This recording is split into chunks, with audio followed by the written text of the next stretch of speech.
নমস্কার। ইংরেজি নতুন বছরে বাংলার খবরের পক্ষ থেকে আমার সমস্ত দর্শক বন্ধুদের আন্তরিক শুভেচ্ছা, অভিনন্দন এবং ভালোবাসা। ঈশ্বরের কাছে প্রার্থনা করব যে আপনারা প্রত্যেকেই ভালো থাকবেন। এই নতুন বছর আপনাদের জীবনে আরও বেশি করে সাফল্য নিয়ে আসুক, সুস্থ থাকবেন এবং আনন্দে থাকবেন। এই বাংলার যে নতুন বছর, সে নতুন বছরের শুরুতেই আজকে আমরা যে বিষয় নিয়ে সবথেকে বেশি আমরা আলোচনা করব সেটা হচ্ছে যে সন্দেশখালি নিয়ে।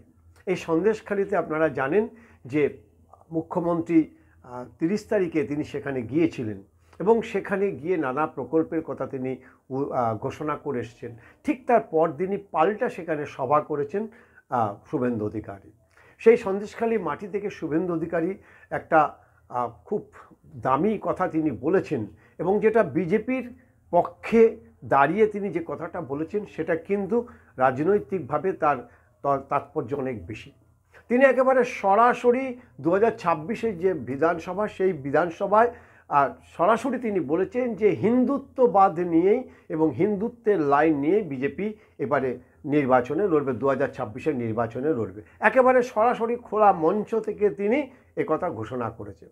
তিনি বলেছেন আর মাত্র 5% হিন্দু ভোটকে যদি একত্রিত করা যায় তাহলে তৃণমূল গভর্নমেন্ট, তৃণমূল সরকার পতন হবে বা পড়ে যাবে। তৃণমূল সরকার বা তৃণমূল কংগ্রেস যদি হেরে যায় তাহলে বিজেপি সরকার গড়বে।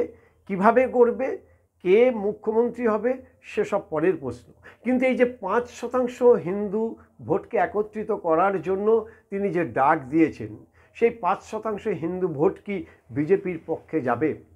আমরা যদি 2019 এবং 2024-এর লোকসভার যে ফলাফল, সেই ফলাফলে যদি আমরা দেখি তাহলে 2024-এ যে ভোট পেয়েছিল বিজেপি তার থেকে প্রায় 1.5%-এর বেশি ভোট কমে গিয়েছে 2024-এ এবং এই ভোটটার পুরোটাই গিয়েছে তৃণমূল কংগ্রেসের পক্ষে। তার কারণ ঠিক তৃণমূল কংগ্রেস 2019-এ যে ভোট পেয়েছিল তার থেকে প্রায় 1.5%-এর বেশি ভোট পেয়েছেন এবারে 2024-এ যে লোকসভা সেখানে।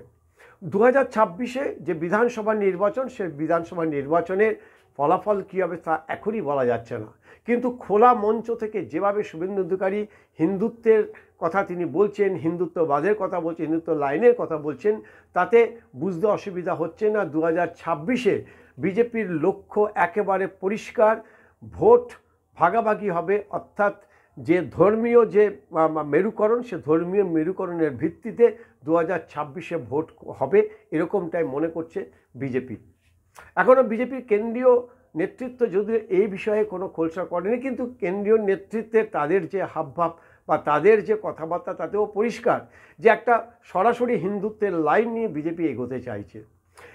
তৃণমূল কংগ্রেস বা বিজেপির যে লড়াই এই পশ্চিমবঙ্গে এতদিন কিন্তু ছিল উন্নয়নের ভিত্তিতে, কিন্তু এই 2021-এর পর থেকে দেখা যাচ্ছে যে বিজেপি অর্থাৎ এই শুভেন্দু অধিকারী যেদিন থেকে বিজেপিতে জয়েন করেছেন সেদিন থেকে কিন্তু উগ্র হিন্দুত্ববাদ, হিন্দুত্বের লাইন নিয়েই বারবার এই নির্বাচনে আসছে বিজেপি।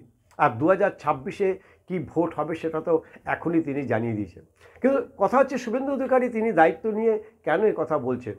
ভেতরে যে খবর যে সম্ভবত বিজেপির যে নতুন সভাপতি, রাজ্য সভাপতি, সে রাজ্য সভাপতির দৌড়ে অনেকটাই এগিয়ে আছেন শুভেন্দু অধিকারী।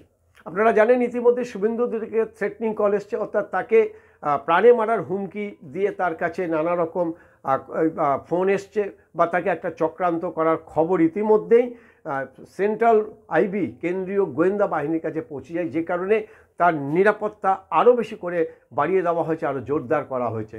টার্গেট শুভেন্দু, বিজেপির টার্গেট কিন্তু শুভেন্দু। বাংলার মাটিতে যদি বিজেপির পক্ষ থেকে কেউ লড়াইটা তৃণমূল কংগ্রেসের দৌড়ে পৌঁছে দেয় সেটা কিন্তু তার নাম কিন্তু এই মুহূর্তে দাঁড়িয়ে যদি বলতে হয় সেটা কিন্তু শুভেন্দু অধিকারী।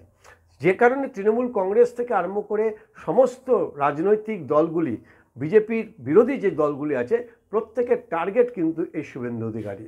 আর সেই শুভেন্দু অধিকারী যখন মঞ্চে দাঁড়িয়ে খোলা আকাশের নিচে তিনি হিন্দুত্বের লাইন বলেন বা হিন্দুত্বের কথা বলেন, হিন্দুদের জেগে ওঠার কথা বলেন, তখন বুঝতে অসুবিধা হয় না 2026-এ বিজেপির লক্ষ্য কী হবে।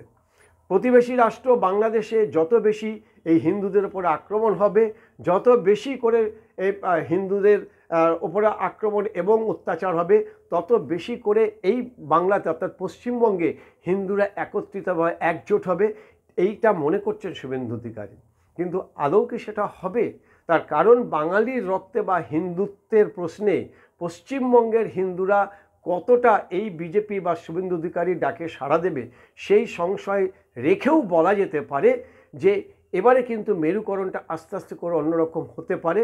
তার কারণ মহারাষ্ট্র ভোটে আরএসএস যে ভূমিকা নিয়েছিল, তৃণমূল কংগ্রেস সরকারে থাকা না থাকা অনেকটাই কিন্তু নির্ভর করবে এই পশ্চিমবঙ্গে আরএসএস সক্রিয় অংশগ্রহণে। যেটা জানা যাচ্ছে যে এখনও পর্যন্ত বিজেপি এবং আরএসএসের মধ্যে যে দূরত্ব তৈরি হয়েছিল বিভিন্ন ইস্যুতে, সেটা কিছুটা হলেও কমেছে। আরএসএস এবং বিজেপি আবার কাছাকাছি এসছে। বামফ্রন্ট যখন চলে যায় 2011-র আগে, আরএসএসের এখানটায় শাখা সংগঠন ছিল মাত্র 1200 বা 1000-এর কাছাকাছি, বা তারও কিছুটা নিচে হবে। কিন্তু এই মুহূর্তে সারা পশ্চিমবঙ্গে আরএসএসের যে শাখা তা কয়েক হাজার। ফলে বোঝা যাচ্ছে যে 11 থেকে 24, এই যে 13টা বছর তৃণমূল কংগ্রেসের 13-14 বছরের রাজত্বকাল, সেই রাজত্বকালে আরএসএসের শাখা কিভাবে এখানে বেড়েছে এবং আরএসএস কিভাবে তাদের যে সংগঠন, সে সংগঠনকে শক্তিশালী করেছে। এখন যে কোনো কারণে হোক আরএসএস মুখ ঘুরিয়েছিল, তারা নিষ্ক্রিয় ছিল। কিন্তু 2026-এ যদি মহারাষ্ট্রের মতো আরএসএস সক্রিয় হয়ে ওঠে, তাহলে কিন্তু তৃণমূল কংগ্রেস তাদের যে ভোট ব্যাংক সেটা ধরে রাখা যেমন কঠিন হবে, তেমনি বিজেপির পক্ষে কিন্তু অনেকটা সহজ হবে। এই যে 5% হিন্দু ভোটকে একত্রিত করার জন্য শুভেন্দু অধিকারী যে ডাক দিচ্ছে, সেটা কিন্তু অনেকটা সহজ হবে। ফলে 2026-এ বিধানসভায় দুটো কারণ বা দুটো ইস্যুকে আমরা এখন থেকে লক্ষ্য রাখছি। এক হচ্ছে এই হিন্দুত্ব লাইনে শুভেন্দু অধিকারী যে দাবি করছেন, সেই দাবিকে কেন্দ্রীয় নেতৃত্ব মান্যতা দেয় কিনা, তাদের শিলমোহর দেয় কিনা, এবং দুই, আরএসএস, সব থেকে বড় হচ্ছে আরএসএস কতটা সক্রিয়ভাবে অংশগ্রহণ করেন। মহারাষ্ট্রের মতো যদি সক্রিয় অংশগ্রহণ করে, তাহলে কিন্তু অনেকটা ছক বদলে যাবে। আপাতত রাজনীতি নিয়ে আমাদের এই সামনের বছর চলবে, তার কারণ 2026-এ বিধানসভা নির্বাচন, পশ্চিমবঙ্গের অনেক কিছু পরিবর্তন হবে, দেশের অনেক পরিবর্তন হবে, অনেক সমস্যার সমাধান হবে কিনা বা সমস্যা থেকে যাবে কিনা, আরও বাড়বে কিনা, সেটা সময় বলবে। তবে আমরা আবারও বলবো যে 2025-এর নতুন বছর, সেই নতুন বছরে আপনারা ভালো থাকুন, আপনারা আনন্দে থাকুন, সুস্থ থাকুন, এবং আপনাদের জীবনে আরও বেশি সফল হোক। পশ্চিমবঙ্গ এগিয়ে যাক, আমাদের একটাই লক্ষ্য, পশ্চিমবঙ্গে এগিয়ে যাক, উন্নয়নের পথে যাক। যে সরকারই আসুক না কেন, রাজ্যের ভবিষ্যৎ, রাজ্যের পরবর্তী প্রজন্মের ভবিষ্যৎ এবং রাজ্যের আর্থিক যে পরিকাঠামো, সেটাকে যেন আরও বেশি দৃঢ় করে।